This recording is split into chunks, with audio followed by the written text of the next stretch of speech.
Hello, everybody, and welcome to part 2 of my Saturn Pluto conjunction series, wherein I read from this book, Cosmos and Psyche.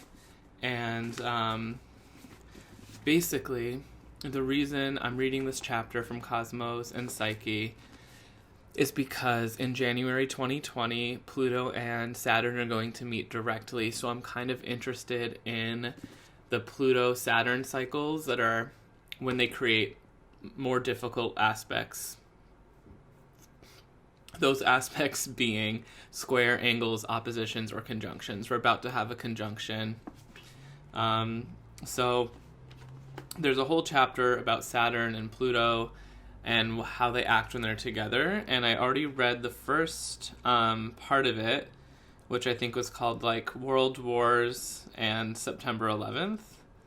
And then there's a second part, which I tried to read yesterday, but it's more about Uranus, which is not like the topic of the video. So I'm going to read this third section from this now. And it's called Conservative Empowerment. And I thought it would be interesting to read it so that we could think about conservative empowerment throughout history, through the lens of Saturn-Pluto alignments. Just give me 1 second, my cat wants to be let out.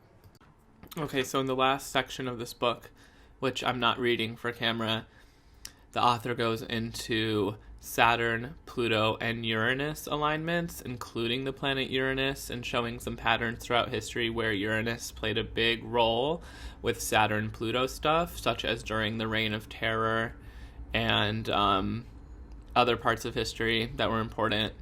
So I thought it would be better to skip that section, go right into the next section, Conservative Empowerment, so we could start reading and thinking about history through the terms of Saturn Pluto, and thus hopefully getting a better picture or idea of what's happening now with Saturn Pluto, since we're in the midst of one of these cycles. Okay. Returning now to the Saturn-Pluto cycle on its own terms, we can examine more closely the diachronic patterning of historically significant events coinciding with the successive conjunctions, then with the intervening squares and oppositions.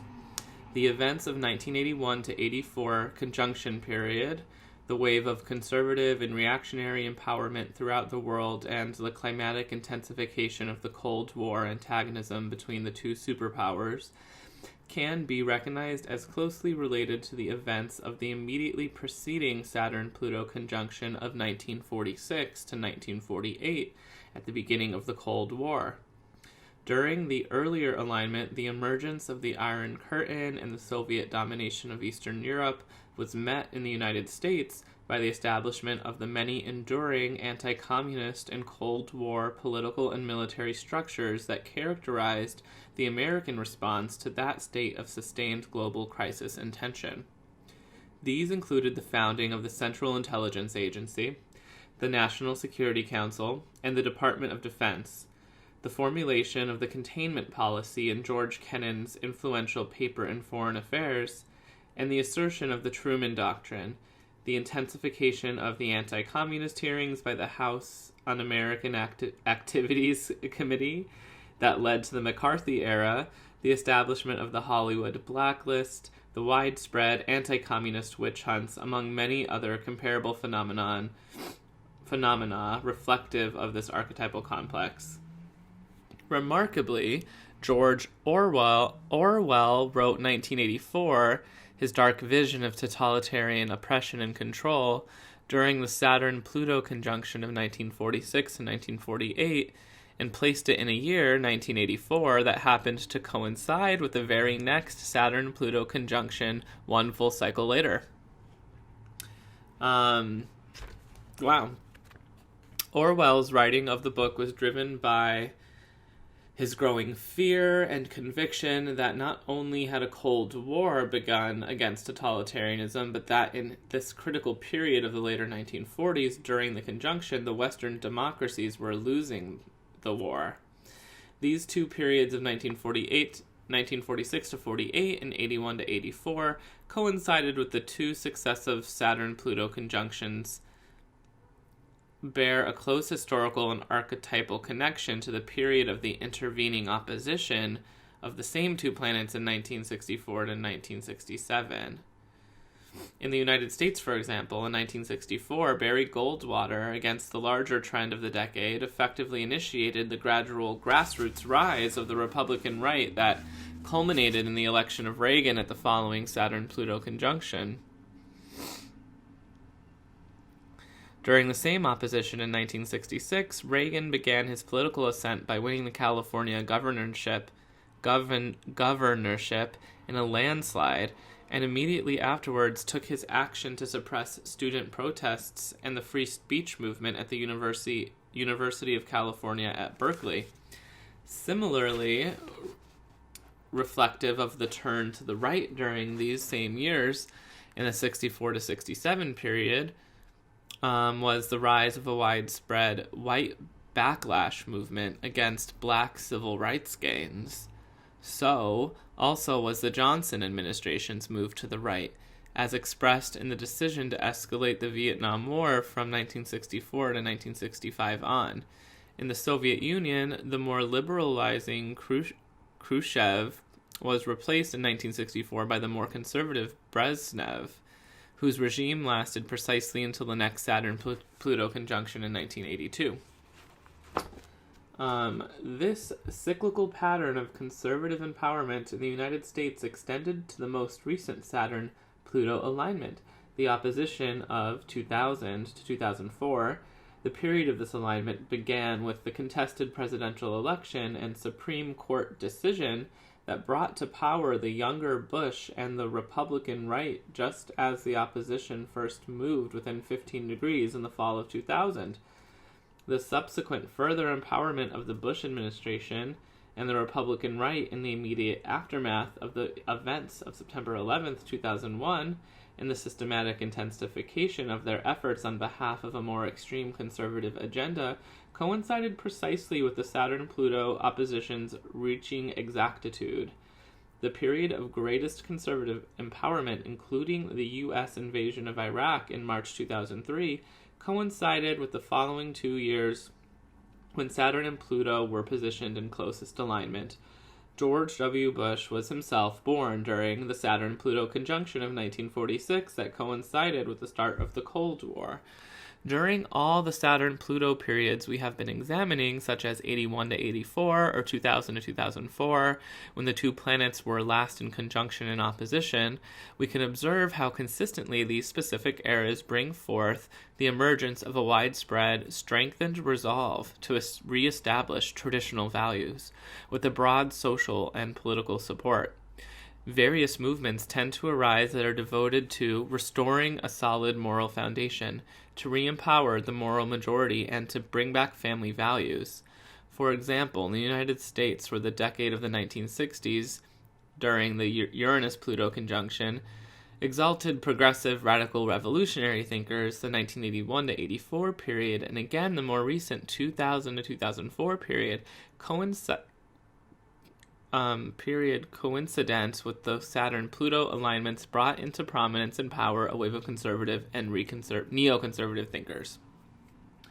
Basically, this author is arguing that there are certain Uranus-Saturn alignments which bring forth actually revolution and change and new ways of thinking that get structurally implemented, but then there's also periods of Saturn-Pluto alignment in which more conservative thinking takes over, limits, boundaries, family values, all these things are kind of reined in, or there's kind of reaction, I guess.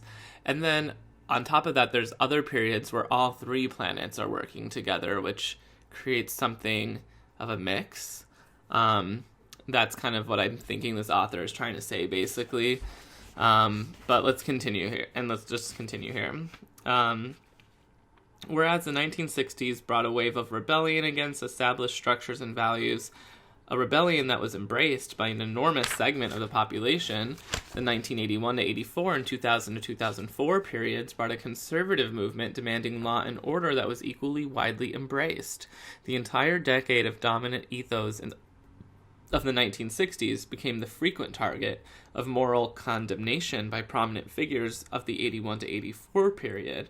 As with Margaret Thatcher's characteristic dismissal of the 60s when she was Prime Minister in 1982, quote, fashionable theories and permissive claptrap set the scene for a society in which old values of discipline and restraint were denigrated. During Saturn Pluto periods such as 81 to 84 or 2000 to 2004, conservative empowerment regularly expressed itself through social and legal constraints and judgments, Saturn, against sexuality, Pluto, such as legislative and administrative attempts to limit contraceptive technologies, abortion rights, premarital sex, and same-sex marriage. During both periods, government funding was cut off for scientific research and international public health programs that were viewed by conservatives as encouraging sexual irresponsibility. Sexual abstinence and monogamy were affirmed as social and religious ideals. Nature itself seemed to conspire in the archetypal shift from the 60s to the 80s when the emergence of the AIDS epidemic during the Saturn-Pluto conjunction was widely called at that time an end to the sexual revolution and the era of sexual experimentation and freedom that had emerged during the Uranus-Pluto conjunction and Dionysian awakening of the 1960s. The sentences in this book are kind of weird, I think. Sometimes I don't get them right. Such characteristic Saturn-Pluto themes as mass suffering, disease, fear, death arose at this time in relationship to sexuality, as did a resulting conservative transformation of social mores with the establishment of new structures of inhibition. This author kind of says, like, isn't it, don't you think nature itself is conspiring to enforce this pattern by introducing AIDS into the population, which I think is completely bogus to say, and no one's sure who created AIDS or why, and if it's a government entity or not or whatever, to call it a natural conspiracy to, rule in sexual experimentation through nature or something, I think is just wrong. It doesn't seem like this author is, I think that was weird of the author to say. I'm not sure though, I'm not an AIDS expert. Another important characteristic of Saturn-Pluto themes emerged at this time in the collective psyche in the widespread rise of fundamentalist interpretations and denunciatory moralistic judgments of the epidemic as God's righteous punishment of sin. This phenomenon closely resembled the emergence of widespread views throughout medieval Europe concerning the Black Death or bubonic plague as a manifest embodiment of God's punitive wrath during the Saturn-Pluto conjunction of 1348 to 1350. Similar interpretations of contemporary historical events reappeared during the Saturn-Pluto conjunction of the 2000 period, such as Christian fundamentalist claims about the true cause of the attacks in the World Trade Center in New York on September 11th. Religious leaders such as Jerry Falwell and Pat Robertson stated that the attacks were God's righteous punishment for the moral corruption and licentiousness, I don't know what that even means, of the targeted city, which symbolized the sins committed by secular America, liberals, gays, and feminists. It's funny that New York City symbolized the sins of secular America in the form of liberals, gays, and feminists, but not the sins of commerce.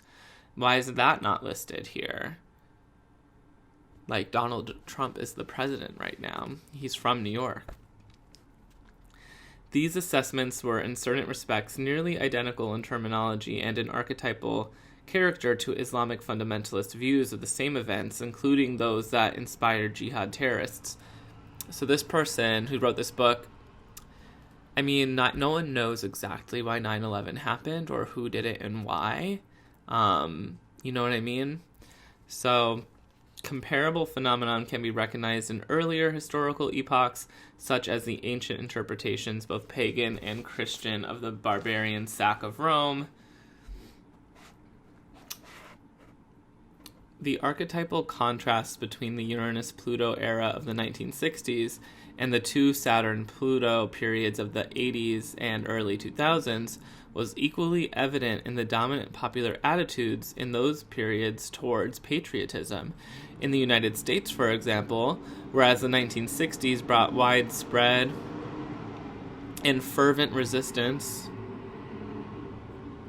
by American citizens against the U.S. government throughout the decade, by contrast, the 81 to 84 and 2000 to 2004 periods brought a widespread and equally fervent resurgence of traditional American patriotism that was pervasively visible in the display of flags, performance of ceremonies, and expression of popular attitudes. Extremely true. I remember fighting with one of my dad's friends because he was being overly patriotic about 9/11 and saying really weird and disturbing things about his opinion on war, especially the war in Iraq. Often the intensified patriotic impulse and intensified conservative law and order impulse were tightly amalgamated into one phenomenon, or one was appropriated by the other, as in the Patriot Act in the early 2000 period, passed hurriedly by the U.S. Congress in the immediate wake of the September 11 attacks and overseen by the Christian fundamentalist Attorney General John Ashcroft.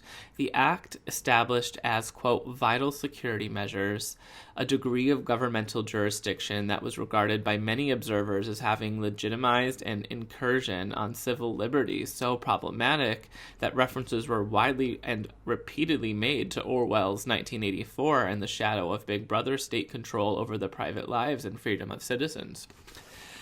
The tendency towards hypervigilance and armored boundaries associated with the Saturn-Pluto archetypal complex was evident in the collective experience of the early 2000s period in many ways, as in the extreme intensification of air travel security, the constant warnings and heightened alerts to catastrophic threats, and the widespread popularity of aggressively oversized quasi-military vehicles and SUVs and Hummers. The armored tank itself was first conceived and produced during the Saturn-Pluto conjunction of 1914 to 1915. The intervening quadrature alignments of the full cycle suggest further signs of the same pattern. For example, in the American political context, the most recent Saturn-Pluto square alignment took place in 92 to 94. So this is halfway between the conjunction of the early 1980s and then the opposition of the early 2000s comes the in-between point known as the square, and that happened in 1992 to 94. This period coincided precisely with the intermediate ascendancy of conservatism that was embodied in the Republican-dominated Congress elected in 1994, with Newt Gingrich as Speaker of the House, and with the contract with America as its manifesto. The same Saturn-Pluto square coincided with an unmistakable wave of other events in the U.S. and throughout the world, such as the apocalyptic siege of the fundamentalist Branch Davidians in Waco, Texas, the Rodney King beating trial and the subsequent riots in Los Angeles, the ambush of American soldiers by Somalian warlords, the most violent and disastrous U.S. combat firefight since Vietnam, the Bosnian crisis and ethnic cleansing of Yugoslavia, and the first concentration camps in Europe since World War II, and the beginning of the Rwanda crisis and massacres. All these events took place during the same Saturn-Pluto alignment of 92 to 94 that coincided with several events cited earlier for this period with regard to international terrorism, the coming to power of the fundamentalist Taliban in Afghanistan, bin Laden's call for a jihad against the United States, and the first World Trade Center bombing. As was typical with the Saturn-Pluto hard aspect alignments, the general ambiance of a pervasive contraction in human affairs was palpable and widespread.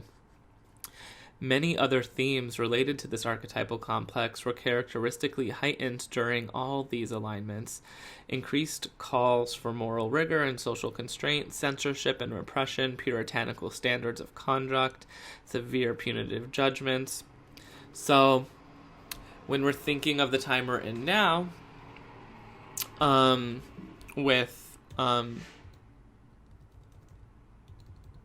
Saturn, and Pluto, it would be basically what we should be expecting is social constraints, censorship and repression, puritanical standards of conduct, and severe punitive judgments. Some people blame these things on what they call PC culture or social justice warrior types, and they place the blame on these people for making it feel like we can't say what we want anymore because everything is insensitive now. But I just don't think that's actually the place where social constraints, censorship and repression, and puritanical standards of conduct necessarily come from. I mean, I think it's a bigger thing, and obviously it has to do with astrology, and I think it has to do with I don't know. We're obviously, like, YouTube right now is undergoing, like, changes where less videos could be monetized due to, like, children's copyright laws. I think a lot of these things start at the level of the law, and, like, media law and like communications laws probably. And I don't know. I mean, it's interesting. There's a lot to think about. There's also right now, like, the crisis at the border of Mexico and America. That crisis seems to me to be related to Saturn-Pluto archetype. Anyway, I digress. The remarkable correlation of many of these alignment periods worldwide, most of these periods align with worldwide economic depressions, recessions, and hardships. True. More generally, the cyclical patterns seem to coincide with a widespread sense, both individual and collective, of being severely constricted or threatened by larger forces in life, by hostile powers, by poverty or lack of resources, by the legacy of errors of the past, and by the punitive judgments and oppressive power of established authority. True. Equally visible during Saturn-Pluto alignments was the unfolding of events that possessed a distinct ambiance of grave wrongdoing, moral and political scandal, public guilt and humiliation, trial and judgment, crime and punishment. The Nuremberg trials of the Nazi war criminals during the Saturn-Pluto conjunction in the 1946 to 1948 period was especially grave and historically consequential, but altogether characteristically an example of this tendency. Émile Zola's famous J'accuse open letter to the President of France denouncing the anti-Semitic injustices perpetrated by the War Department during the Dreyfus scandal, which forced a new trial and the revelation of the extent of military and governmental corruption, was written during the Saturn-Pluto opposition of 1898 to 1899. The most recent Saturn-Pluto alignment of the early 2000s coincided with a wave of scandals in the Roman Catholic Church, whose hierarchy was accused of systematically covering up crimes by sexual abusive priests. This crisis brought widespread critical reflection on the shadow side of the Church's hierarchically imposed strictures concerning sexuality and compulsory celibacy of priests, the male domination of the hierarchy, and the subordinate religious status of women. The numerous church closings and declarations of bankruptcy in the wake of the scandals, trials, and settlements were similarly reflective of the same archetypal field. In the same period occurred a wave of major corporate and financial scandals involving systematic criminal practices by the executives and administrators of Enron, Halliburton, WorldCom, Vivendi, Harkin Energy, and the New York Stock Exchange, among many others in the United States, with similar events in Russia, Italy, France, Mexico, the United Nations, and elsewhere. The most dramatic scandal in U.S. political history, the Watergate scandal, and the resulting Senate hearings and forced resignation of Nixon coincided precisely with the Saturn-Pluto square of 1973 to 1975. This was the quadrature alignment immediately following the opposition that coincided with the start of the Vietnam War. That's funny because the president is being impeached right now. That seems very Saturn-Pluto. And we're also entering a recession, and a lot of corruption is being exposed. That's why the 2020 election is a lot about pointing out injustices and failed economic structures. All right. Significantly, the same alignment in 1973 to 75 also coincided with the U.S. defeat in Vietnam, as well as the OPEC oil embargo and worldwide energy crisis, which resulted in global economic recession and had major geopolitical ramifications that unfolded in the following years. Moreover, the other events highly characteristic of the Saturn-Pluto cycle and during the same period included the right-wing military coup in Chile, supported by the CIA, that brought General Pinochet to dictatorial power, the Greek military's junta's invasion of Cyprus, the devastating famine in Ethiopia, India's first nuclear weapon test, the Yom Kippur War in the Middle East, and the sustained U.S. air bombing of civilians in Cambodia, and the beginning of the genocidally destructive Khmer Rouge regime under the dictator Pol Pot. Again, a widespread sense of profound historical contraction and crisis during the period of this alignment was acutely palpable. As with George W. Bush beginning in the early 2000s, it is typical of such eras that individuals born during Saturn-Pluto alignments, such as Henry Kissinger, both during the square in 1923, are politically empowered and play significant roles in historical events at that time, as Kissinger did in an extraordinary number of the just cited historical events. Similarly, Donald Rumsfeld and Dick Cheney, the two men who played the most powerful role in U.S. foreign policy under Bush beginning during the early 2000s Saturn-Pluto opposition, were both born during the two Saturn-Pluto quadrature alignments that occurred between those of Kissinger's birth and Bush's. Rumsfeld during the opposition in 1932, and Cheney during the following square in 1941, both with their sun aligned with the Saturn-Pluto configuration. I wonder about, Donald Trump's chart, right? Does he have a Saturn-Pluto thing? Let's just check it out real quick.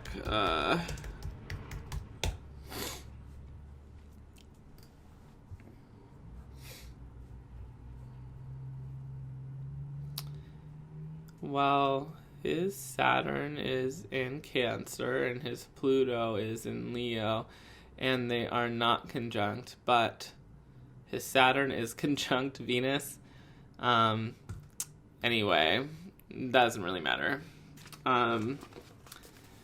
Just as any single period of a Saturn-Pluto alignment consistently brought a multiplicity of concurrent events reflecting the characteristic themes of this archetypal complex, so also I found that single, especially paradigmatic events during such alignment periods tended to embody a multiplicity of the relevant archetypal themes, all coming together in complex compromise formation to constitute the peculiar characteristic of the event. For example, in the following remarkable diachronic sequence, we see at once the public accusation of grave wrongdoing, solemn trial and judgment, fundamentalist denunciation and prohibition, and intensive assertion of conservative or reactionary authority with highly inhibiting and repressive consequences. Thus, the Roman Inquisition's heresy trial and execution of Giordano Bruno exactly coincided with the Saturn-Pluto opposition of 1600. During the immediately following Saturn-Pluto conjunction in 1616, that's only 16 years later, the Vatican declared the Copernican theory false and erroneous and placed the De Revolutionibus on its list of prohibited books for all Roman Catholics. The very next Saturn-Pluto axial alignment, the opposition of 1632 to 33, exactly coincided with the Roman Inquisition's summons, trial, and condemnation of Galileo and the Vatican's placement of Galileo's dialogue concerning the two chief world systems on the Index of Forbidden Books. All three epochal events involving the Inquisition and church heresy trials, censorship, and condemnation took place precisely in coincidence with the consecutive sequence of Saturn-Pluto axial alignments 1600, 1616, and 1632 to 1633, all three of these alignments being exact in those specific years.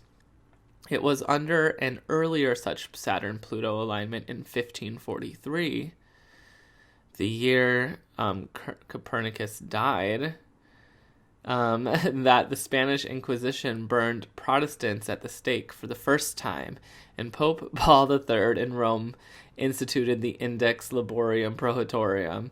This distinctive theme of the Saturn-Pluto archetypal complex was visible on both sides of the Protestant-Catholic divide during the immediately preceding Saturn-Pluto opposition of 1534 to 36.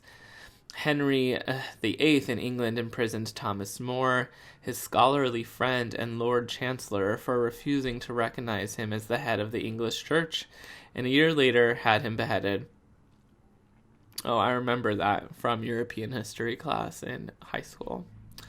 It was during the same alignment that John Calvin, who was himself born during the first Saturn-Pluto square of the century, published his Institutes of the Christian Religion, with its doctrines of humanity, innate moral depravity after the fall, God's predestination of the majority of humankind to eternal damnation, and the consequent need for severe strictures on human thought and action to ensure moral rectitude and dogmatic correctness. During this same period, under Calvin's influence, Protestant reformers took over the government of Geneva. Catholic priests were imprisoned, the altars were stripped, and sacred images destroyed. Citizens were fined for not attending sermons, and a regime of strict moral censorship commenced. During the immediately following Saturn-Pluto conjunction in 1553, the Spanish physician, astrologer, and theologian Michael Servetus, who had criticized Calvin's Institutes and opposed the doctrines of original sin and innate human depravity, instead affirming the presence of God in all creation, was arrested in Geneva at Calvin's behest for heresy and burned at the stake. Widespread revulsion at Servetus's execution helped catalyze the birth of religious tolerance in Europe. Remarkably, Saturn and Pluto were also in opposition from 28 to 31 CE, the years to which many biblical historians assign the period of Jesus' trial and crucifixion.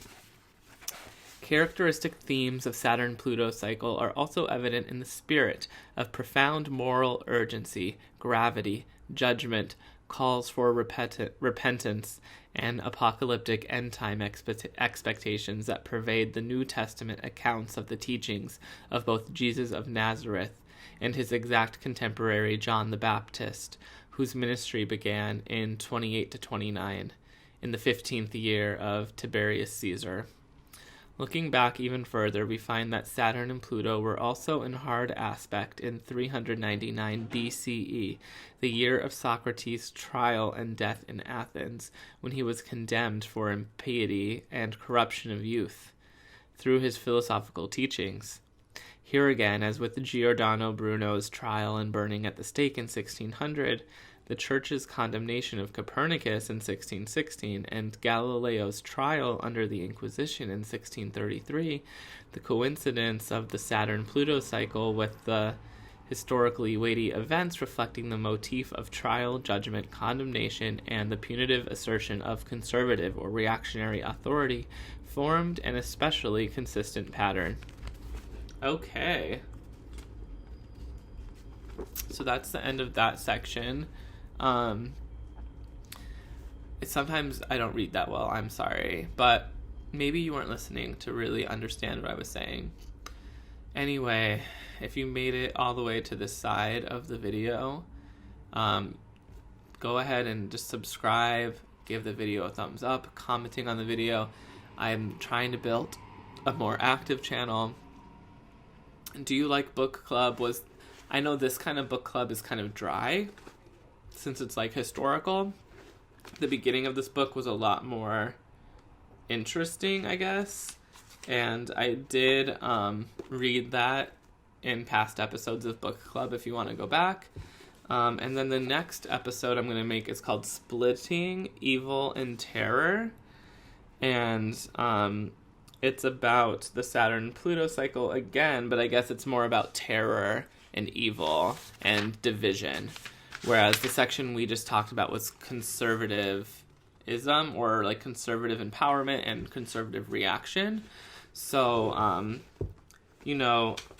then there's another section after this one called Historical Determinism, Realpolitik, and Apocalypse, which are other, I guess, motifs or themes of the Saturn-Pluto archetypal dance.